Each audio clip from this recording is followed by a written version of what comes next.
Bonjour à tous et je suis très heureux de vous retrouver pour une nouvelle vidéo. En tant que Marocain, je pense qu'on l'a tous vu cette news. Hakim Ziyech pourrait signer du côté du FC Barcelone. Et donc dans cette vidéo, je vais vous dire si c'est une bonne idée ou une mauvaise idée. Mais en tout cas, on va revenir sur les dernières news que l'on a pu entendre justement à ce sujet-là. Juste avant qu'on commence avec cette vidéo, si ce n'est pas fait, je compte sur toi pour t'abonner, liker et commenter cette vidéo. Également activer la cloche des notifications. Je remercie tous ceux qui le feront pour m'aider à atteindre au plus vite les 10 000 abonnés. On s'en approche petit à petit. Donc en gros, de façon générale, pour se remettre un petit peu dans le contexte, à Chelsea, Ziyech traverse une période assez compliquée. Malgré le fait que durant ces derniers temps, il est un petit peu plus aligné par le coach de Chelsea, notamment lors de grands matchs contre Manchester City, également contre Liverpool au moment où je vous tourne cette vidéo. Il a également été aligné en tant que titulaire contre Crystal Palace où il a délivré une passe décisive lors de ce match-là. Donc le bilan est plutôt positif pour Hakim Ziyech depuis son retour de Coupe du Monde 2022, mais ça n'empêche pas qu'à Chelsea, voilà, il y a toujours de l'incertitude, il ne sera pas toujours aligné et donc bien évidemment il doit changer de club et surtout on voit qu'au niveau de ses performances il n'arrive pas réellement à s'adapter à l'équipe, il n'arrive pas à jouer comme il joue avec le Maroc et c'est ça le réel problème. Et de l'autre côté, ce qui est quand même assez fou, c'est qu'on a vraiment un joueur qui est dans la même situation mais dans un autre club. Bon, c'est pas au même poste, c'est Kessié du côté du FC Barcelone qui n'a pas le temps de jeu qu'il espérait lorsqu'il est venu au club, donc bien évidemment un départ peut être une bonne chose pour lui. Et donc Chelsea et le FC Barcelone se sont dit un joueur veut partir d'un côté, l'autre veut également partir.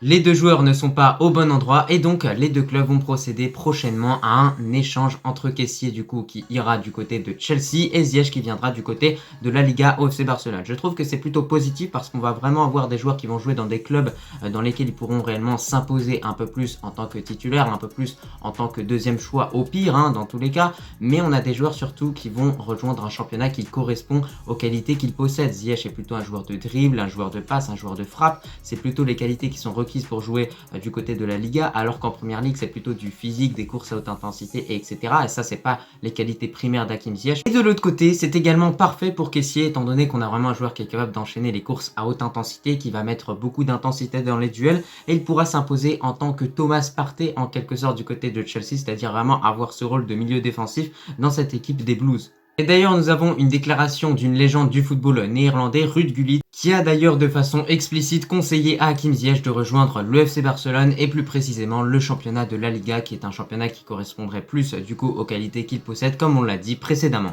Et Ruud Gullit a également souligné que Hakim Ziyech n'arrivait pas à jouer avec Chelsea comme il joue avec le Maroc, et ça c'est quand même un problème majeur. Donc en tout cas, s'il va du côté du FC Barcelone, on espère que ce problème-là réglera, parce que Ziyech, lors de cette Coupe du Monde 2022, il a été stratosphérique, et ça je pense qu'on est tous d'accord pour le dire.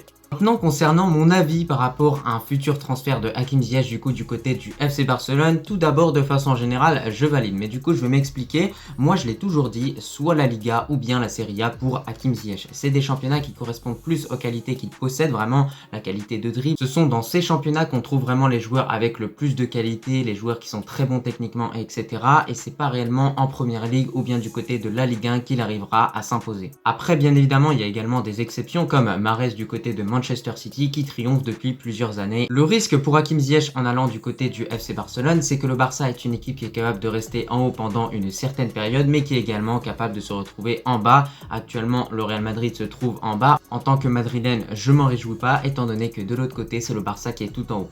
Et c'est pour ça que ce serait vraiment parfait si Hakim Ziyech rejoint le FC Barcelone dès l'hiver, comme ça il peut bien s'acclimater au championnat, bien s'acclimater à l'équipe et bien entamer la saison 2023-2024. Et surtout, si le Barça pousse autant pour avoir Hakim Ziyech, c'est qu'ils vont vraiment vraisemblablement lui offrir vraiment un rôle majeur dans cette équipe. Donc pourquoi pas voir Hakim Ziyech comme le successeur de Messi. Oui, c'est complètement fou ce que je dis, étant donné qu'on peut pas comparer Ziyech et Messi, mais en tout cas avec le Maroc, quand je regarde notre équipe jouer justement, j'ai l'impression vraiment de voir Ziyech un petit peu comme un petit Messi qui organise le jeu.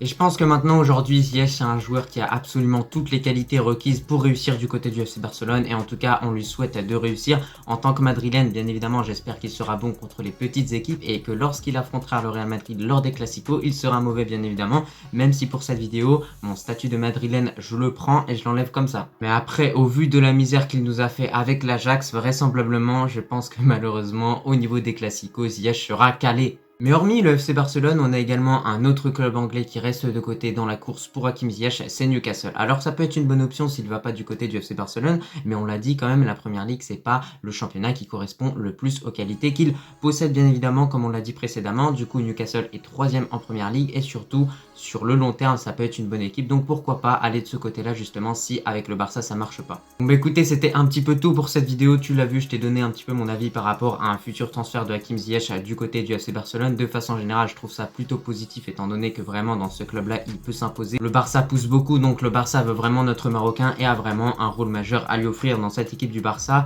Et en tout cas, on le voit, il y a énormément de Marocains qui jouent du côté du FC Barcelone et donc Ziyech pourrait en faire partie. Je te remercie si tu regardes cette vidéo dans son entièreté et je te dis à la prochaine. Nabil Tirard pour le centre. Ouverture du score pour l'équipe nationale du Maroc sur ce centre qui n'a été touché par personne de Nabil Tirard qui lance parfaitement les opérations